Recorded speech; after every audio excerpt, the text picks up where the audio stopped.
فکر حنفیہ کی اگر بات کروں یا کسی اور فرقے کی میں بات کروں، فکر سر جعفریہ کے اندر سر تراویح کا ذکر دیکھنے میں نہیں ہے کہ تراویح کا پریکٹیکلی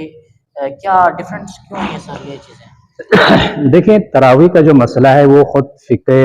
حنیفیہ کے اندر ہی متنازعہ ہے، ٹھیک ہے، جی کہ بعض علماء کہتے ہیں کہ جی اس کا کوئی سرے سے وجود ہے ہی نہیں، صحیح، یہ ایک پوائنٹ ہے۔ دوسرے نمبر پر کچھ علماء کہتے ہیں جی ہیں تراویح کا تصور ہیں، لیکن آگے جا کر پھر اس میں اختلاف ہے کہ جی تراویح کتنی پڑھی جائے، ٹھیک ہے، بعض علماء 8 کے قائل ہیں، بعض علماء 20 کے قائل ہیں، اور کچھ 36 کے بھی قائل ہیں، اور نہ جانے اور کتنے کے قائل ہوں گے۔ تو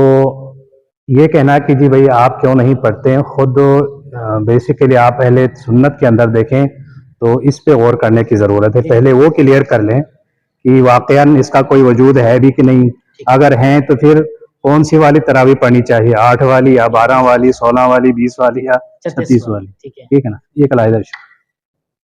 دیکھیں ماہ رمضان المبارک میں نفلی عبادتوں کا کوئی مطلب حساب کتاب ہے ہی نہیں، جتنی چاہے آپ کریں، ٹھیک ہے، نفلی عبادت، نفلی تراویح چونکہ ایک فرض عبادت نہیں ہے، نفل عبادت، جی جی، ٹھیک ہے، اور جی جی جی، تو خود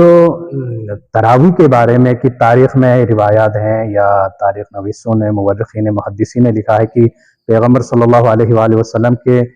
زمانے میں تراویح نہیں ہوتی تھی، ٹھیک ہے،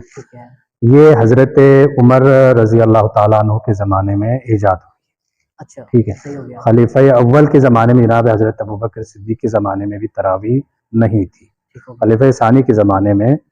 تراویح جو ہے وہ پڑھی گئی ہے، شروع کی گئی ہے۔ اس طرح سے وہ جو واقع ہم نے پڑھا ہے کہ پیغمبر جناب حضرت عمر کسی مسجد میں داخل ہوتے ہیں، دیکھا کہ لوگ، ظاہر بات ہے کہ کھانا کھانے کے بعد کوئی قرآن کی تلاوت میں مصروف ہے، کوئی علیحدہ نمازیں پڑھنے میں مصروف تھے، تو انہوں نے جا کر اندر کہا کہ کیا ہی اچھا ہوتا کہ تم لوگ اکٹھے ہو کر باجماعت نماز ادا کر لیتے، ٹھیک ہے، چونکہ وہ حاکم وقت تھا تو ظاہری بات ہے پھر اس کا اثر تو تھا، ٹھیک ہے۔ اس بنا پر یہ کہ مطلب روایت ہے، جی جی، اس وقت سے جو ہے تراویح کی بنیاد پڑی اور تراویح کا آغاز کیا گیا، ٹھیک، مطلب یہ ہوا کہ پیغمبر کے زمانے میں یہ چیز نہیں تھی، جو حضور صلی اللہ علیہ وآلہ وسلم چیز انجام نہ دے، چونکہ ہمارے لیے رسول اللہ کی سیرت سنت ہے، قول رسول، فعل رسول، تقریر رسول، اس کو سنت پیغمبر کہا جاتا ہے، ٹھیک ہے، پیغمبر کا فرمان، پیغمبر کا عمل، اور حضور صلی اللہ علیہ وآلہ وسلم کے کسی کام کے بارے میں خاموشی اختیار کرنا، ان تینوں کو سنت کہتے ہیں، ٹھیک ہے۔ ان تینوں سنتوں میں سے اگر آپ دیکھیں تو تراویح کے بارے میں ہمیں کوئی چیز ایسی نظر نہیں آتی کہ پیغمبر نے کہا ہو یا پیغمبر نے عملی طور پر تراویح پڑھی ہو یا پڑھنے کا حکم دیا ہو، یا کسی نے پیغمبر کے سامنے ایسی نماز پڑھی ہو پیغمبر نے اس سے منع نہ کیا ہو، ایسی ہمیں کوئی روایت نظر نہیں آتی۔ علامہ صاحب اس کے اندر میں اگر اضافہ کر دوں، یعنی کہ فکر جعفری کے اندر یہ میری کریکشن کے لیے جی، فکر جعفری کے اندر کیا یہ جو نوافل ہوتے ہیں جو ادا کیے جاتے ہیں عشاء کی نماز کے بعد جو مختلف فرقے والے ادا کرتے ہیں، تو فکر جعفری کے نزدیک کیا یہ بدعت کے اندر ہے؟ نہیں نہیں، نوافل ہیں عشاء کے بعد رات کو، بلکہ ہمارے ہاں پورے ماہ رمضان میں 1000 نوافل پڑھنے کا جو ہے نا جی وہ حکم ہے، مستحب ہے، واجب نہیں ہے، پھر بھی مستحب ہے،